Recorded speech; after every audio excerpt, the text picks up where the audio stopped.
संजौली मस्जिद पर सुप्रीम फैसला, बुलडोजर से मस्जिद को मिट्टी में मिलाने के आदेश। 118 साल पुरानी मस्जिद पर बुलडोजर चलेगा, वो अब मिट्टी में मिल जाएगी क्योंकि संजौली मस्जिद का कच्चा चिट्ठा कोर्ट ने खोला और सुप्रीम फैसला दे डाला, जिसके बाद कट्टरपंथियों में हड़कंप मचा है और मौलाना गैंग बवाल मचाने के लिए एक्टिव हो गया है।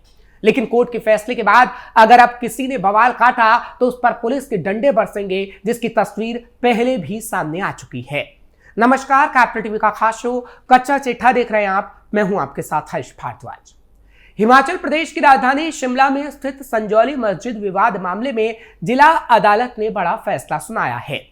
अदालत ने 3 मई 2025 को नगर निगम कोर्ट द्वारा दिए गए आदेश को सही ठहराया।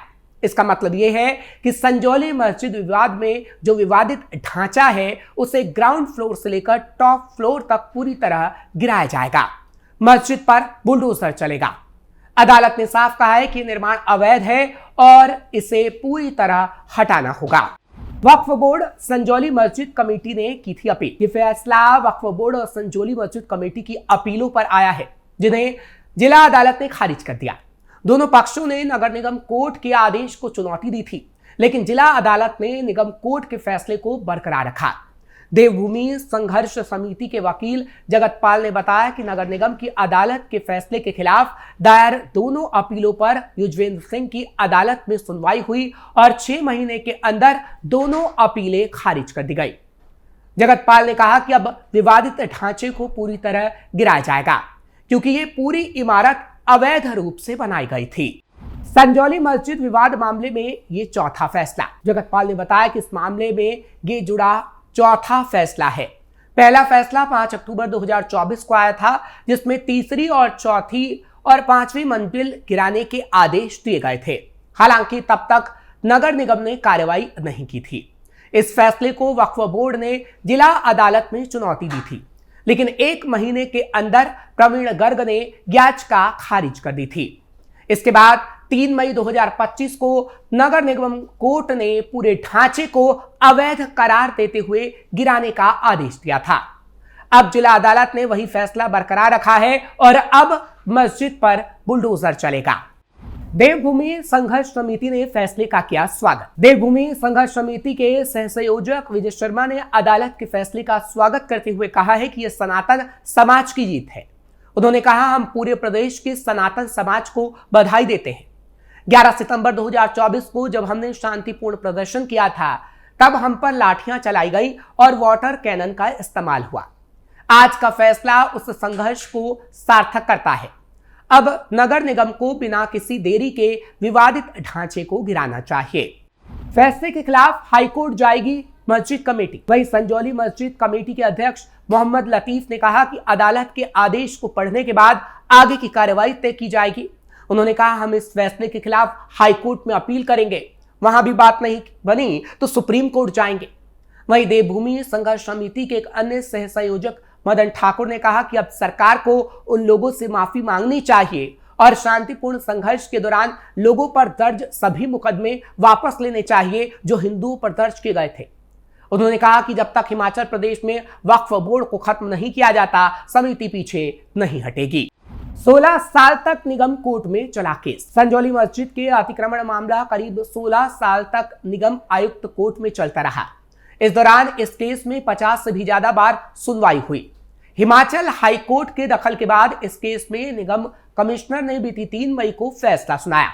दरअसल वक्फ बोर्ड को मस्जिद की जमीन पर मालिकाना हक के कागज और नक्शा अदालत में पेश करने के आदेश दिए गए थे।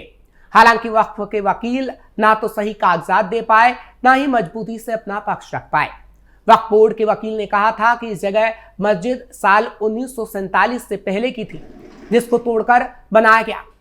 नगर निगम कोर्ट ने पूछा था कि अगर मस्जिद 1947 से पहले की थी तो पुरानी मस्जिद को तोड़कर नई बनाने के लिए नगर निगम से नक्शा सहित अन्य जरूरी अनुमति क्यों नहीं ली गई?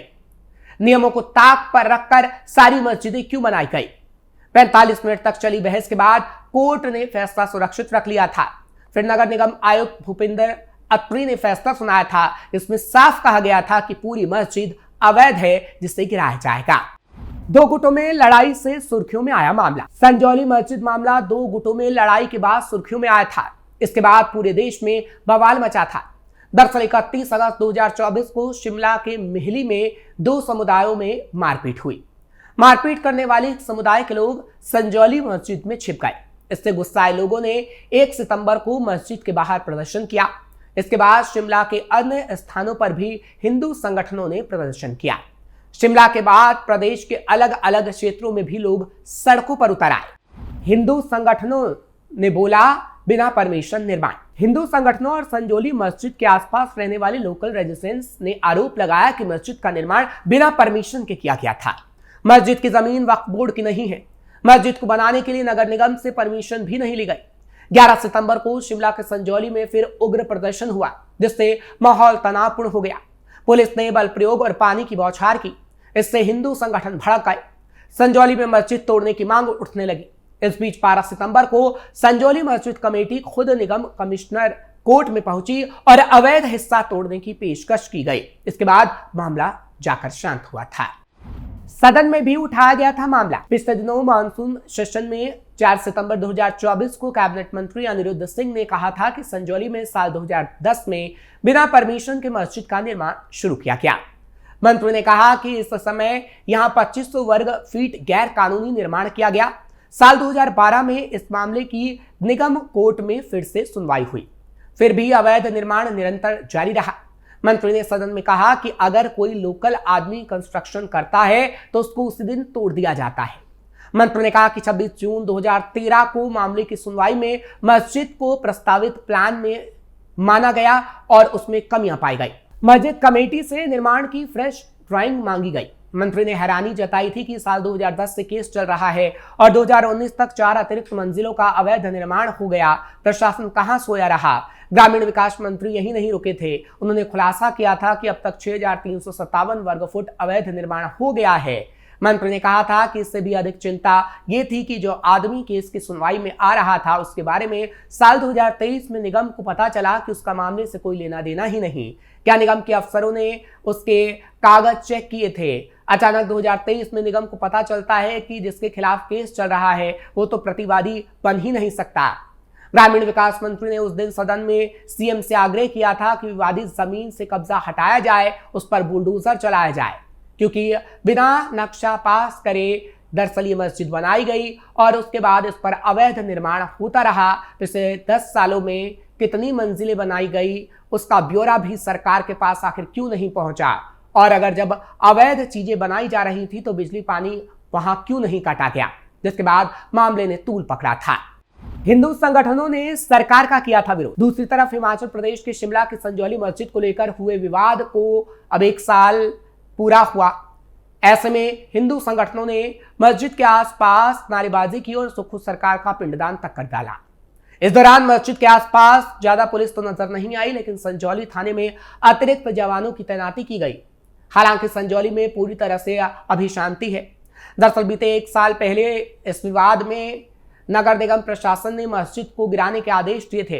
हालांकि अब तक मस्जिद की एक ही मंजिल को तोड़ा गया है। मामला कोर्ट में था, लेकिन अब कोर्ट ने मस्जिद पर बुलडोजर चलाने के आदेश दे दिए हैं और जल्द से जल्द बुलडोजर चलना चाहिए, ऐसा हिंदू संगठन कह रहे हैं।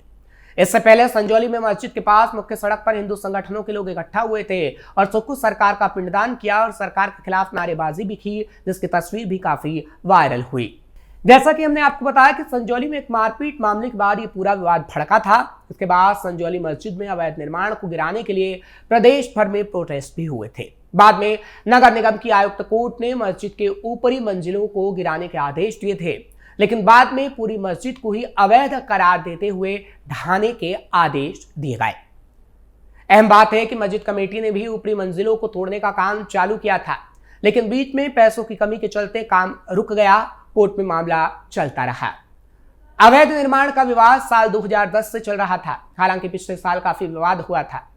मस्जिद को अब तक धाराशायी न करने पर हिंदू संगठनों में काफी गुस्सा भी देखने को मिला, लेकिन अब कोर्ट के फैसले के बाद मस्जिद पर बुलडोजर चलेगा, जिसके बाद लोगों में काफी खुशी देखने को मिल रही है। फिलहाल आपको ये खबर कैसी लगी कमेंट सेक्शन में जरूर बताएं। खबर को लाइक शेयर करें, कैपिटल टीवी को सब्सक्राइब करना मत भूलिएगा।